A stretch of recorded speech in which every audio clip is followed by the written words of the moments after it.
शहर के किनारे एक पुरानी बस्ती थी जिसे लोग पहाड़ी मोहल्ला कहते थे। वहाँ की गलियां तंग थीं, मकान पुराने थे और लोग गरीब मगर स्वाभिमानी थे।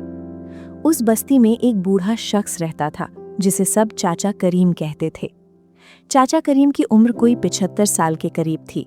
पीठ थोड़ी झुकी हुई, बाल पूरी तरह सफ़ेद और चेहरे पर झुर्रियाँ, मगर आंखों में एक अजीब सी रोशनी थी। जो भी उनकी आंखों में देखता उसे लगता जैसे किसी शांत दरिया को देख रहा हो। चाचा करीम का कोई बेटा नहीं था, बीवी का इंतकाल हो चुका था। एक छोटी सी दुकान थी जिसमें वो सुई धागा, पुराने बटन और छोटी मोटी चीजें बेचते थे। कमाई इतनी होती थी कि बस गुजारा हो जाए, न ज्यादा न कम। मगर चाचा करीम की एक आदत थी। हर रोज सुबह जब वो अपने लिए रोटी बनाते तो एक रोटी अलग रख देते, बिल्कुल पहले से, जैसे किसी मेहमान के लिए रखी हो। और फिर वो उस रोटी को एक साफ कपड़े में लपेटकर मोहल्ले की उस पुरानी दीवार के पास रखाते जहां अक्सर भूखे लोग बैठे होते थे। मोहल्ले के लड़कों को ये बात अजीब लगती थी। एक दिन रफीक नाम के लड़के ने, जो कोई 20-22 साल का था और खुद को बड़ा समझदार समझता था, चाचा करीम के पीछे पीछे चला गया। उसने देखा चाचा ने रोटी दीवार के पास रखी और धीरे से कहा, या अल्लाह, ये तेरे किसी बंदे के काम आए। रफीक को हंसी आ गई। वो वापस आया और दोस्तों में जाकर बोला, यार, चाचा करीम रोज एक रोटी रखते हैं दीवार के पास, कहते हैं अल्लाह के वास्ते। अरे, एक रोटी से क्या होता है किसी का, ये तो बस दिल को बहलाने का तरीका है। दोस्त हंसे। किसी ने कहा, बुढ़ापे में ऐसे ही होता है। किसी ने कहा, एक रोटी का सदका, इससे क्या मिलेगा। और बात आई गई हो गई। मगर चाचा करीम को किसी की बात से फर्क नहीं पड़ता था। वो रोज सुबह उठते, फजर की नमाज पढ़ते, रोटी बनाते, एक अलग रखते और बिना किसी से कुछ कहे चुपचाप दीवार के पास रखाते। कभी कभी कोई बूढ़ी औरत मिलती जो 3 दिन से भूखी होती, कभी कोई मुसाफिर जो रास्ता भटक गया हो, कभी कोई बच्चा जिसे घर में खाना नहीं मिला। चाचा करीम उन्हें रोटी देते, उनका हाल पूछते और वापस आ जाते। ना एहसान जताते, ना नाम लेते।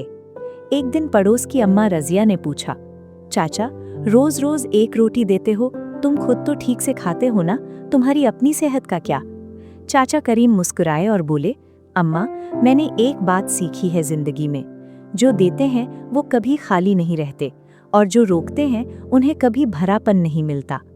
अल्लाह ने एक रोटी दी है तो उसमें से एक हिस्सा उसी के वास्ते। अम्मा रजिया चुप हो गईं, उनके पास कोई जवाब नहीं था। वो साल बड़ा अजीब था।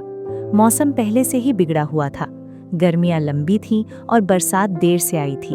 किसान परेशान थे, शहर में पानी की किल्लत थी। और फिर अक्टूबर के आखिरी हफ्ते में मौसम विभाग ने चेतावनी दी, बड़ा तूफान आने वाला है। मगर पहाड़ी मोहल्ले के लोग इन चेतावनियों के आदी थे। हर साल कुछ न कुछ ऐसी खबर आती थी और फिर कुछ नहीं होता था। तो इस बार भी किसी ने ज्यादा ध्यान नहीं दिया। रफीक ने तो साफ कह दिया, यार, हर साल यही कहते हैं, होता क्या है, बस थोड़ी बारिश आती है और चली जाती है। मगर उस रात जो हुआ वो किसी ने नहीं सोचा था। रात के करीब 2 बजे आसमान पर जैसे किसी ने काली चादर डाल दी। हवा इतनी तेज थी कि दरवाजे अपने आप खुल बंद होने लगे। बिजली गई और फिर बारिश शुरू हुई। ऐसी बारिश जो सुनाई दे, जो डराए। पहाड़ी मोहल्ले के ऊपर एक पुरानी पहाड़ी थी। उस पहाड़ी पर एक बड़ा सा पत्थर बरसों से टिका हुआ था। लोगों को उसकी आदत हो गई थी, कोई उसके बारे में सोचता भी नहीं था। मगर उस रात तेज बारिश और आंधी में वो पत्थर हिल गया और रात के 3 बजे जब सारा मोहल्ला सो रहा था, वो पत्थर नीचे आया। जोरदार आवाज हुई, जमीन कांपी और पत्थर सीधे मोहल्ले की उस पुरानी दीवार से टकराया जो मुख्य गली के बीचों बीच थी। दीवार टूट गई, मलबा गिरा, मगर, और ये बात सुबह सबकी समझ में आई, पत्थर ठीक उसी जगह रुक गया जहां दीवार थी।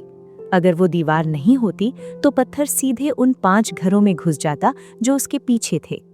उन 5 घरों में उस रात 16 लोग थे। सुबह हुई तो पूरा मोहल्ला बाहर निकला। पत्थर देखा, दीवार का मलबा देखा और फिर सबने हिसाब लगाया कि अगर ये दीवार नहीं होती तो क्या होता। लोगों के चेहरे सफेद पड़ गए। रफीक वहीं खड़ा था। उसके घर के बगल वाले मकान में उसकी माँ, उसकी बहन और उसके 2 छोटे भतीजे सो रहे थे। वो चुपचाप खड़ा रहा और तभी किसी बुजुर्ग ने कहा, ये दीवार तो चाचा करीम वाली दीवार है, यही ना जहां वो रोज रोटी रखते हैं। एक पल के लिए सब चुप हो गए। उस सुबह कुछ लोग चाचा करीम के घर गए। चाचा दरवाजे पर ही बैठे थे, जैसे उन्हें पता था कि लोग आएंगे। अम्मा रजिया सबसे आगे थीं, उनकी आंखें भरी हुई थीं। उन्होंने कहा, चाचा, उस दीवार के पीछे मेरे बच्चे सो रहे थे। चाचा कुछ देर चुप रहे, फिर धीरे से बोले, अम्मा, मैंने कुछ नहीं किया, ये अल्लाह का करम है। मगर चाचा, वो दीवार, वो तो आपकी जगह थी। चाचा मुस्कुराए और बोले, बेटी, वो जगह मेरी नहीं थी, वो जगह उन लोगों की थी जिन्हें वहाँ रोटी मिलती थी, और अल्लाह ने शायद उस जगह को किसी और वजह से जरूरी रखा था। हम बस वसीला होते हैं, असल काम तो वो करता है। रफीक अब तक पीछे खड़ा था। वो आगे आया, उसकी आंखें लाल थीं, शायद रात भर सोया नहीं था। उसने चाचा के सामने झुककर कहा, चाचा, मैंने आपका मजाक उड़ाया था, कहा था कि एक रोटी से क्या होता है। चाचा ने उसके कंधे पर हाथ रखा और कहा, बेटे, एक रोटी से क्या होता है ये मैं भी नहीं जानता था, ये अल्लाह जानता है। हम तो बस देते रहते हैं, हिसाब वो रखता है। उस दिन के बाद मोहल्ले में कुछ बदल गया। रफीक ने अगले दिन से एक रोटी नहीं, 3 रोटियां उस जगह रखना शुरू किया जहां चाचा रखते थे। अम्मा रजिया ने कहा कि वो भी हर जुमे को कुछ न कुछ जरूर देंगी। मोहल्ले के 2-3 लोग और जुड़ गए। चाचा करीम ये सब देखते और बस मुस्कुराते। एक शाम रफीक उनके पास बैठा था। उसने पूछा, चाचा, आपको कभी शक नहीं हुआ, कभी नहीं लगा कि ये सब बेकार है? चाचा ने थोड़ा सोचा, फिर बोले, बेटे, शक तो इंसान को होता है। मुझे भी कभी कभी लगता था इस एक रोटी का क्या फायदा, मगर फिर मैं सोचता था अल्लाह ने मुझे दिया है, अगर मैंने उसके बंदे को ना दिया तो मैंने दरअसल अल्लाह को ही रोका, और ये मुझसे नहीं हो सकता था। रफीक चुपचाप सुनता रहा। चाचा ने आगे कहा, और एक बात, नेकी कभी बेकार नहीं जाती, तुम उसका हिसाब नहीं कर सकते। हो सकता है तुम्हारी एक नेकी का फल तुम्हें मिले, हो सकता है तुम्हारे बच्चों को मिले, हो सकता है किसी ऐसे वक्त मिले जब तुम्हें सबसे ज्यादा जरूरत हो। अल्लाह का हिसाब हमारे हिसाब से अलग है। कुछ हफ्ते बाद शहर के एक अखबार में उस तूफान की रात का किस्सा छपा। किसी पत्रकार को पता चला था कि पहाड़ी मोहल्ले में एक बड़ी तबाही टल गई है। पत्रकार चाचा करीम के पास आया, तस्वीर लेना चाही, इंटरव्यू करना चाहा। चाचा ने हंसकर मना कर दिया, बोले, भाई, मैंने कुछ नहीं किया जो छापने लायक हो, बस एक रोटी रखता था। अखबार में छापना है तो लिखो, जो देता है उसे अल्लाह कभी खाली नहीं छोड़ता।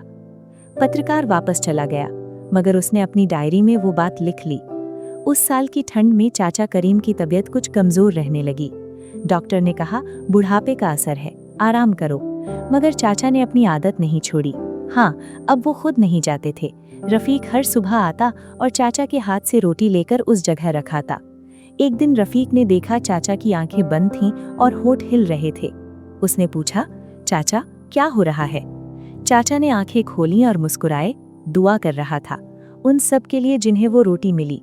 उनका नाम नहीं जानता, चेहरा याद नहीं, मगर अल्लाह तो जानता है। रफीक की आंखें भर आईं। उसने धीरे से कहा, चाचा, आपने बिना कुछ कहे बहुत कुछ सिखाया। चाचा ने कहा, बेटे, मैंने कुछ नहीं सिखाया, जिंदगी ने सिखाया, और जिंदगी का उस्ताद अल्लाह है। वो दीवार जो टूट गई थी, मोहल्ले वालों ने मिलकर उसे दोबारा बनाया, मगर इस बार दीवार पहले से मजबूत थी। और उस दीवार के पास जहां चाचा करीम रोटी रखते थे, वहां मोहल्ले के लोगों ने एक छोटी सी जगह बनाई, एक छोटा सा शेल्फ जहां कोई भी खाना रख सके और कोई भी जरूरतमंद ले सके। उस पर किसी का नाम नहीं था, बस एक छोटी सी तख्ती थी जिस पर लिखा था, जो देता है उसे अल्लाह कभी खाली नहीं छोड़ता। चाचा करीम उस तख्ती को देखने गए, काफी देर खड़े रहे, फिर धीरे से कहा, या अल्लाह, तूने एक रोटी से ये काम निकाला, तू ही बड़ा है। और वापस आ गए। उनके कदमों में वही धीमापन था, पीठ वही झुकी हुई, बाल वही सफेद, मगर चेहरे पर एक ऐसी शांति थी जो किसी दौलत से नहीं खरीदी जा सकती।